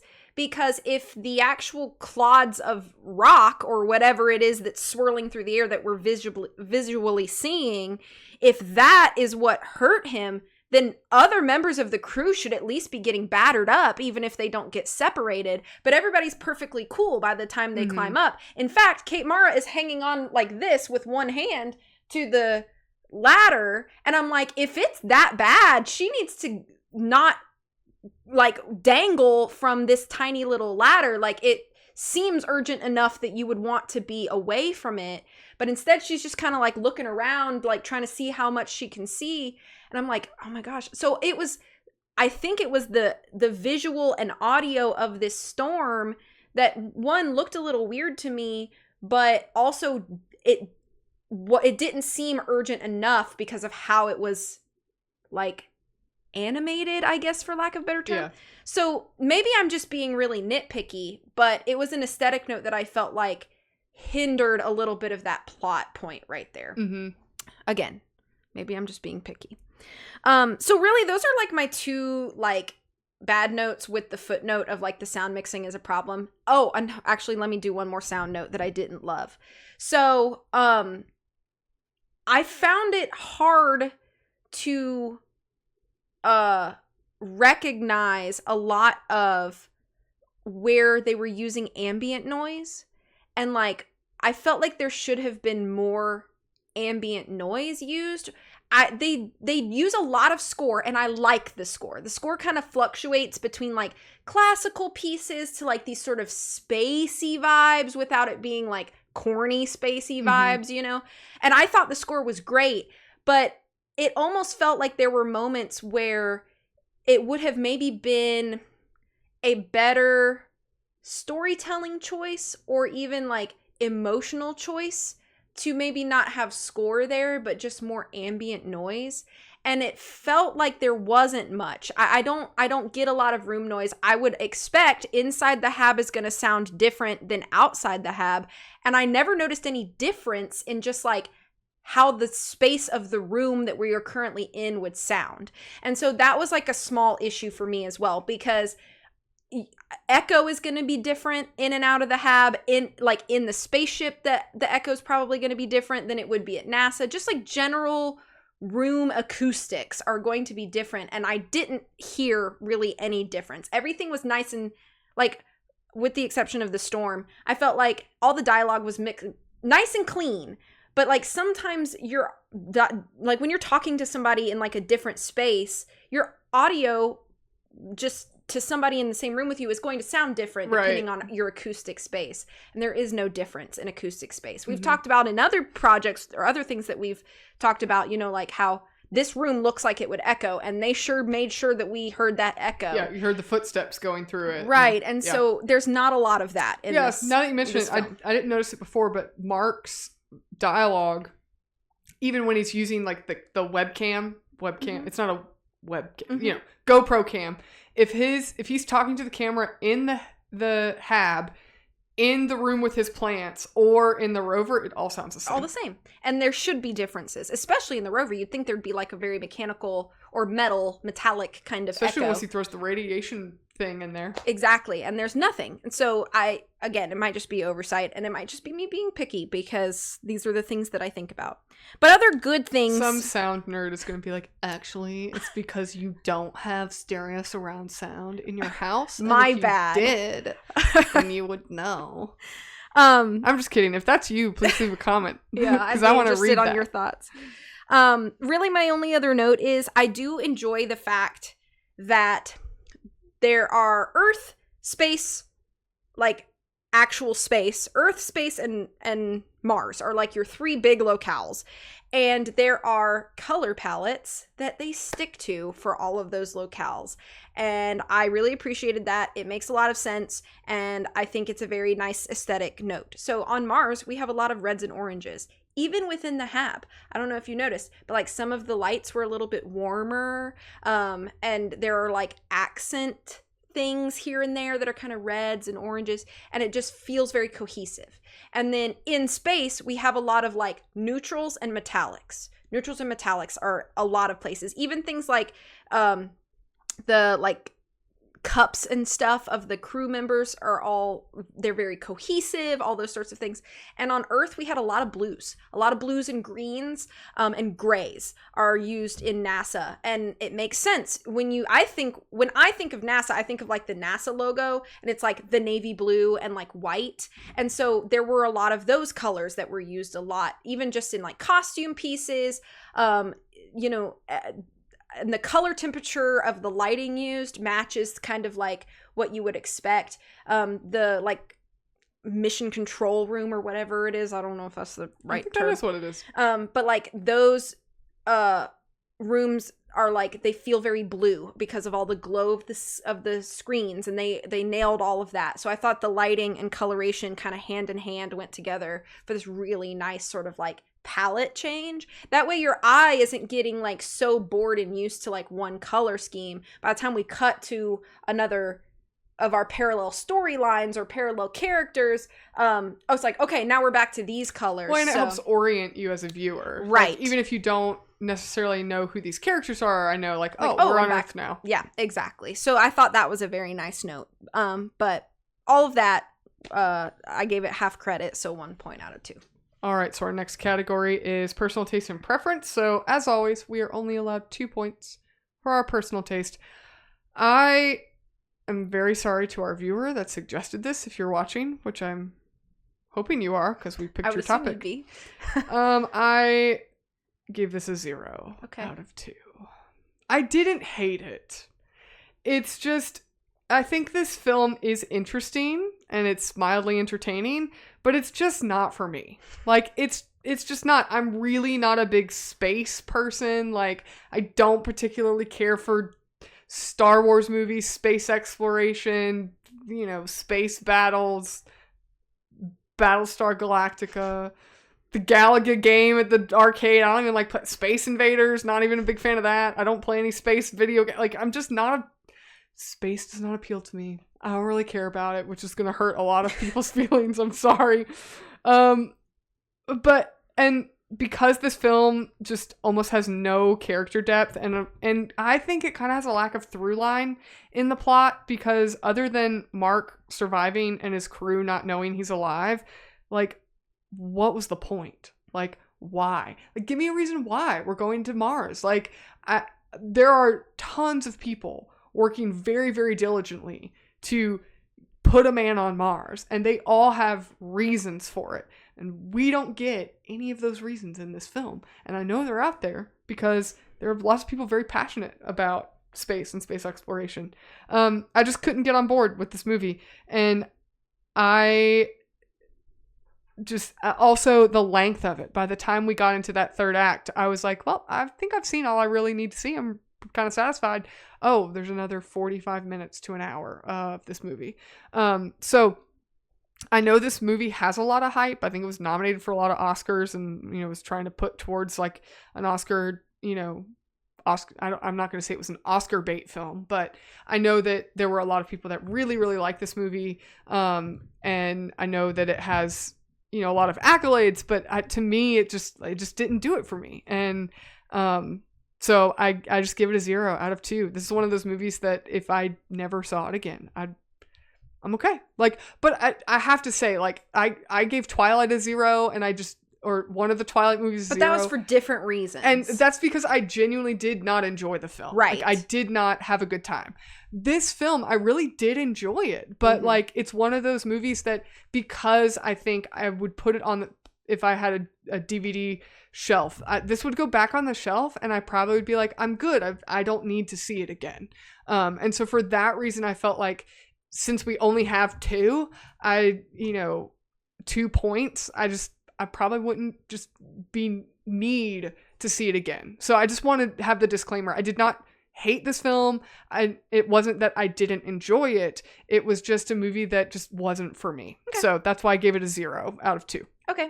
Before I jump into my score for personal taste and preference, one thing that I did forget to mention in the facts at the beginning of the episode that I actually looked up because it came into my head, and then you kind of touched on it right now, is the accolades. So this movie was nominated for 132 awards.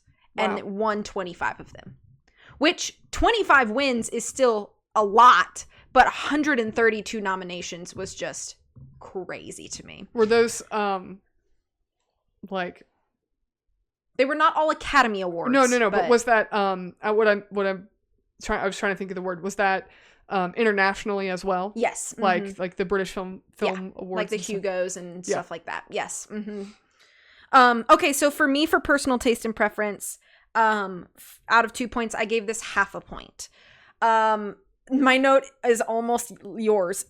I appreciate so much the effort, and I can appreciate the genre, but it's just not for me. Like, this is not the movie. I am not the target demographic for the people who are making this movie.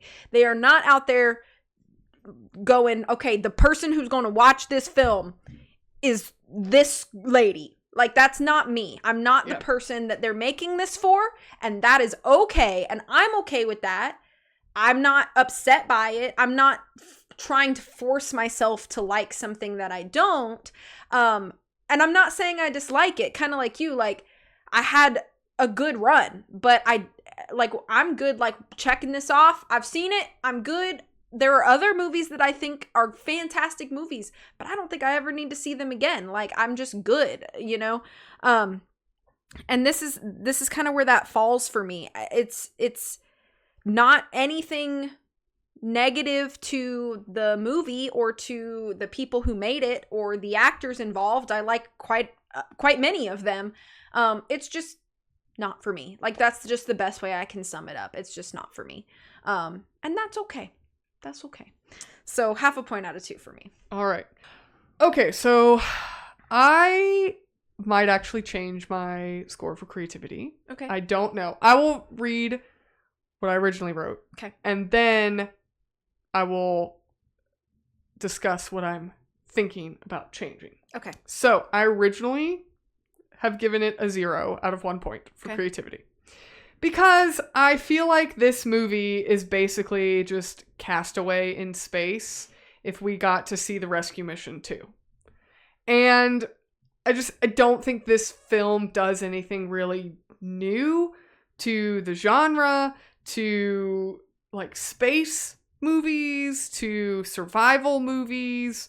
I think that it better fits. I think this story probably better fits the book medium because then we get more character development because we get Mark's inner monologue in the form of a book. Mm-hmm. And so I think that would just make it more interesting. It would give us more, like chapter by chapter would give us more of those conflicts he gets to then resolve. And so I just think that it is just better on paper as a book than it is as a film. And so I don't know if this really does anything better or anything new or interesting. Because there's a lot of solo survival stories out there and that kind of man versus nature that give us more character depth. They give us a more like engaging plot. It gives us more like... I think of a book like, is it Gary Paulson's Hatchet? Yeah. Something like that. Yeah. Is like, ideal like man versus nature kind of vibe. And it's a kid, but it's like nobody's ever made that into a movie, and it might not be a very good movie. It might be, no. But it's a fantastic book. Right. And so I don't know. This movie just doesn't feel like as a film it's really anything that creative or innovative.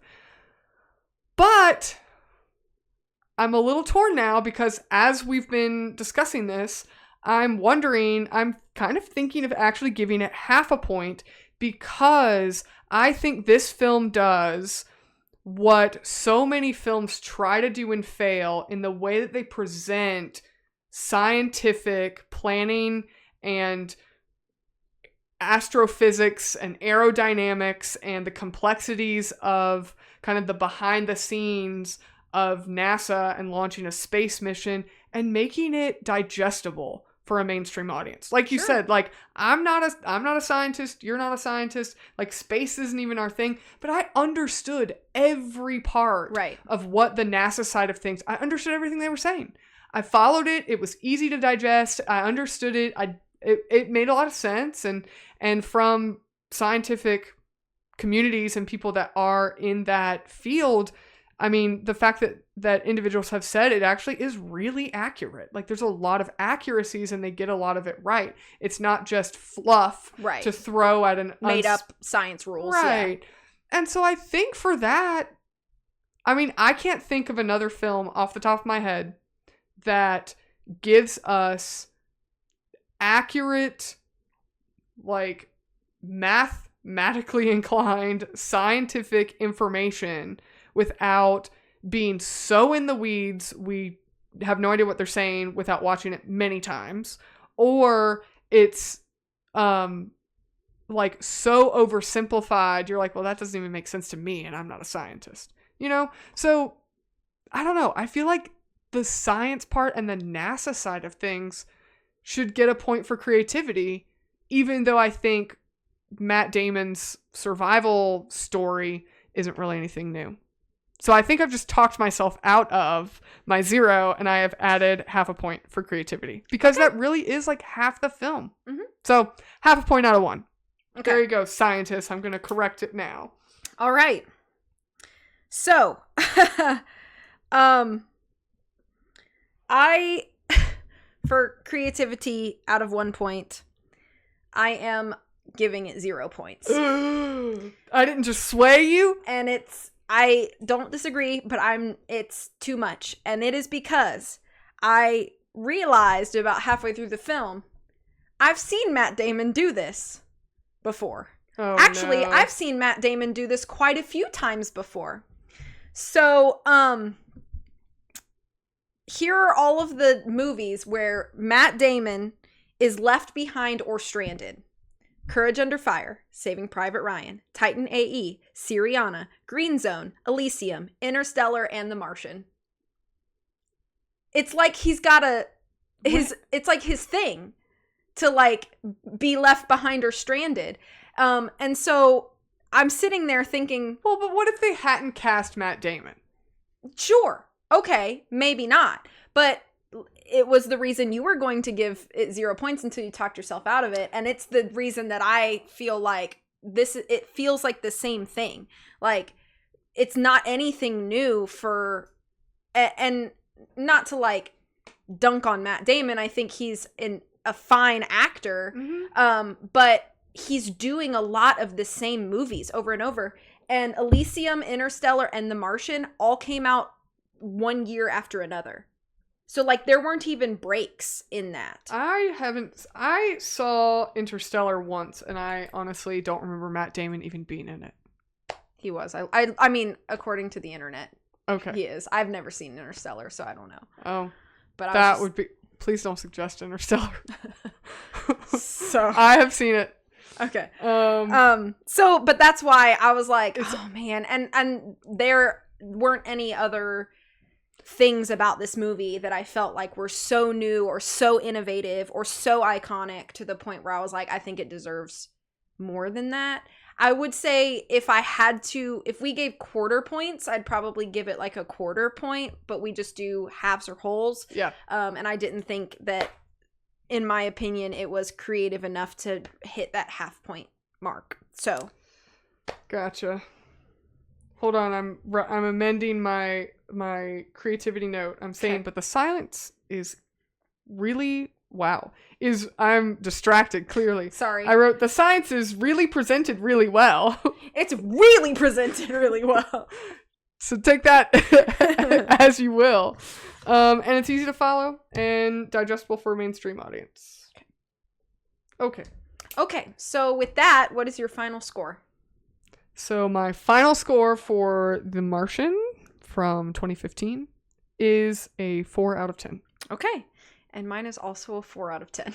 We got the same score. Wow. That hasn't happened in a while, has it? I don't remember, to be honest. Sometimes we record these and then I just go, okay, that's done. I know. Like, put it out of my brain forever. Yep. Until you edit them later. Yeah. And then you really brain dump it. Yeah. All right. Do you have any other final thoughts before we jump into lightning round? No.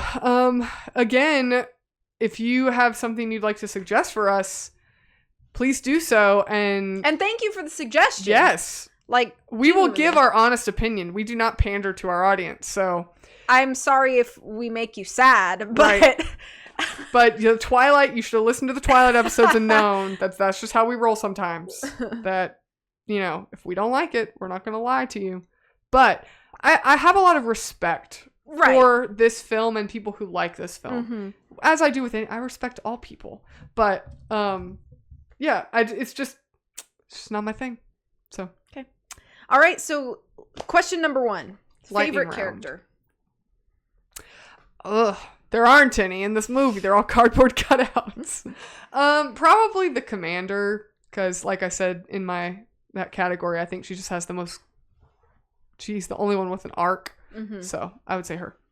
I would say, Donald Glover's character. I thought of him too. Because even though I think he is a bit of a stereotype, I think he was a nice fresh breath of air in the midst of a bunch of like stuffiness. There was a bunch of like stuffy characters, and I think it was just very nice to see him kind of break up that monotony a little bit. Yeah, it's fair. Okay, least favorite character. I don't know. That's a tough one. I don't know if I really have a least favorite character, like as in a character that I just genuinely don't like. I think Jeff Daniels. I think Jeff Daniels' character is very unlikable, but I like that he's the one character we have to not like, mm-hmm. versus everybody being super likable. So I wouldn't say him, even though I would agree he's an unlikable guy. I don't dislike his character. I think to answer that question, conversely, I think my least favorite character is Matt Damon's character because he's the biggest missed opportunity. Okay. Like from a like character development perspective, I'm like, we had the opportunity to get to know everything about you, and at the end we know nothing about you. And so while I think he's a likable character and I like him and I'm rooting for him in the film, I'm like, but dude, you're the guy we should know better than anybody, and we know nothing about you. So from a story aspect, my least favorite character is Matt Damon. Okay. So. All right.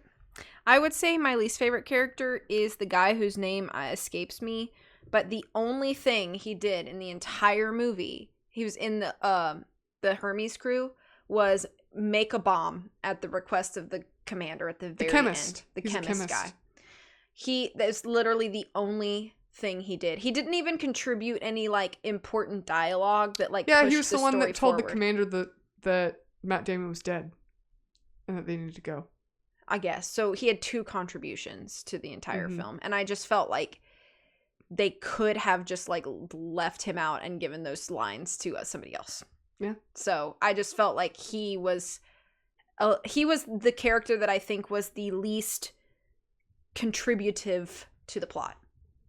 So that's why I'm going to say him. Fair. Okay. Next question. What do you think was the most unusual or creative adaptive measure that Watney took for survival? Oh, that's a good question. Unusual? What's the unusual or creative adaptive measure? I mean, I didn't fully understand it because I'm not a numbers person, but I think the hexadecimals and like the way that he figured out how to make the rover be a communication back and forth with NASA, because and I like how he initially sets it up with like a yes no, and then he just writes a question on a whiteboard, but then he basically comes up with a way to have a full like language back and forth, and so that I think was really, really clever. Again, I feel like it was a moment plot-wise where it's like, oh, he's also a super genius and a big math nerd in addition to be a botanist and a mechanical engineer. But I just thought that was really clever to come up with a different way to communicate. Okay. For me, I think it was remembering, finding, digging up this decaying thermal whatever. So radioactive isotope. That.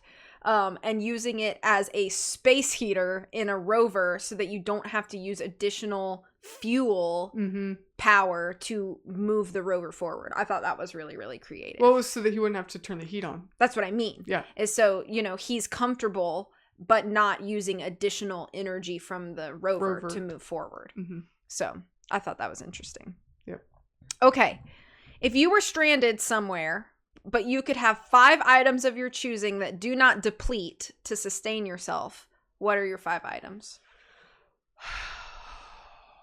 Golly. You should have given me a prep My to bad. come up with this. My okay, bad. This is going to be just off the cuff, so this is not my Don't think about it too hard. extensive survival gear. 5 items? They don't deplete. So they're magic. Where am I trying to survive? You gotta give me a landscape. I think you should choose your landscape. Oh, well, I would pick a forest. Okay. Because there's the most like access to resources and other life forms. Okay. To consume. Sure. I would pick some kind of rope, like a paracord, like 550 cord, paracord, some kind of rope. Okay. I would probably also pick. You need some kind of tool. So either an axe, probably an axe, and if it doesn't deplete, we'll also not get dull. Correct. So I'd do an axe, some kind of cord. Am I allowed to bring food? Yeah, anything you want. Oh. It can be as silly as you want. Well, then I would get a car and the gas wouldn't run out. No, that defeats the purpose of surviving. Yeah. But I mean like something that could be maybe considered like a supply. Okay. So, what did I say? Cordage, axe. I'd have to get really good at it, but I'd probably bring like bow and arrows. Okay. Have to get my skills up real fast, because then you can fish with them or you can hunt game with them. What else? Need something to start a fire with. But see, like matches wouldn't deplete, but they're weenie. So probably like a ferro rod of some kind, or I would bring no, instead of like a ferro rod for like fire starting, I'd bring like a camp stove with fuel, like butane or alcohol based fuel, and then that wouldn't go out. So I'd do that. And so is that 4? Mm-hmm. If it wouldn't deplete, I'd probably bring like clean water, and you don't have to worry about water. Mm-hmm.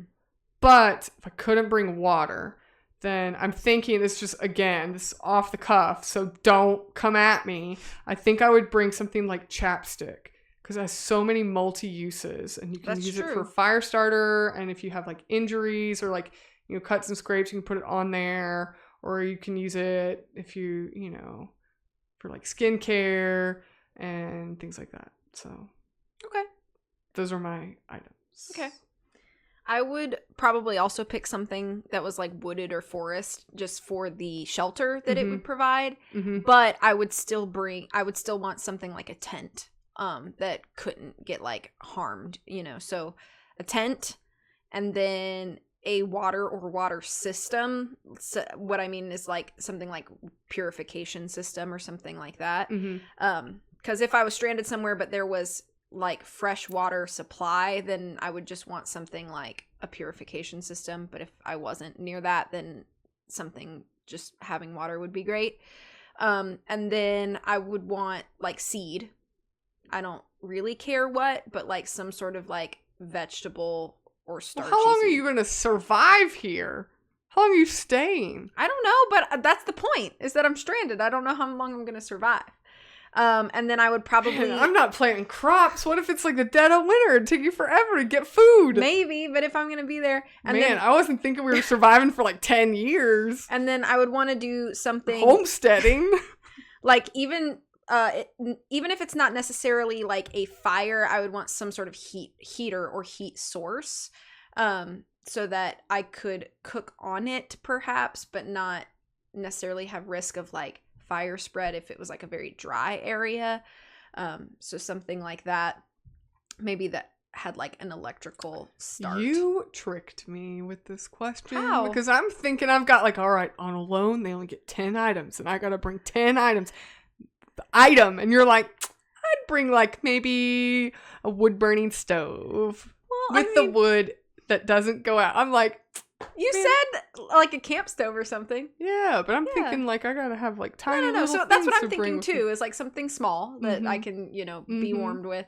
And then for the last one, I would bring a change of clothes, because if the rule is that it never depletes, does that mean it never gets dirty? But if I got sweaty, I could change into something clean all the time. What if it's just like a Mary Poppins bag? It's like a suitcase, and you just like reach in and like, clean clothes. That would be nice. That would be the way to do it, because then you could use your like fabric clothing items for like multiple That's functions. True. So, yeah. Well, I answered way differently than you. That's okay. But I didn't have any prep to think through. My 5 items. Okay. I gotta bring. Jeez, you make me look like a big dummy. No, you're not a dummy at all. Out there. You're also more outdoorsily inclined than me. Yeah, I would also want a tarp, because if you can't, like, I wasn't thinking, I'll just bring a whole tent. I'm like, I gotta make my own shelter, chop down trees, build a log cabin. Tori's like, I've got my tent. Yeah. I'm coming to stay in your camp. That's fine. Okay, last question. If you could recast anyone in the movie, which character would it be, and with what actor? Ooh, that's a good question. That is a good question. I think I would replace the chemist guy Because like you said, I feel like he's a super minor character.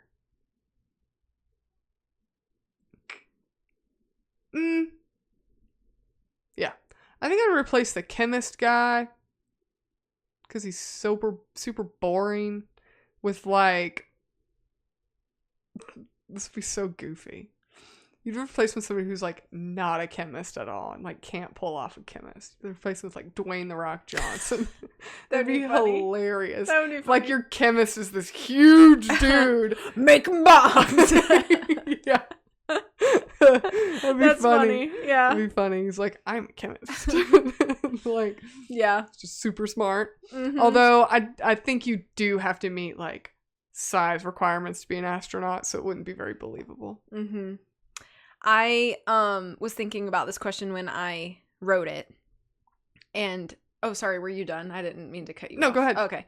And I was thinking how I think it would be interesting the character that Sean Bean plays, if he was he every time I think about him, I think about Lord of the Rings, obviously. Mm-hmm. And so I was thinking to myself, I think it would be interesting to put Andy Serkis in that role and see like how his interpretation would be, because I cannot remember that character's name, but like his whole role is like he's like almost like the manager or leader of the personnel. Like he's like almost like the HR for them. And so I think it would be interesting to have somebody like Andy Serkis in a role like that. Yeah. Where his concern, his focus is like the people. So yeah. Yeah. Cool. All right. Any other thoughts before we wrap up? No.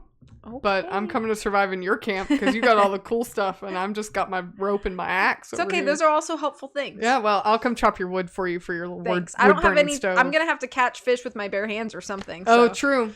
I'll bring my bow and arrows. Especially if my crops can't grow because it's January or something. Yeah, you know? I'll come hang out. We'll team up. Yeah, we'll hang out together. All right, guys. Well, thank you so much for joining us on this episode. We hope you had a good time. If you didn't, feel free to tell us why. Links to show notes, Patreon, socials, suggestion box are all on our website, which is lionandmousepodcast.com. You can also review this episode on whatever podcast platform you prefer, or put YouTube comments into the YouTube video below. Let us know what you think. Thank you so much for listening, and we will catch you in the next one.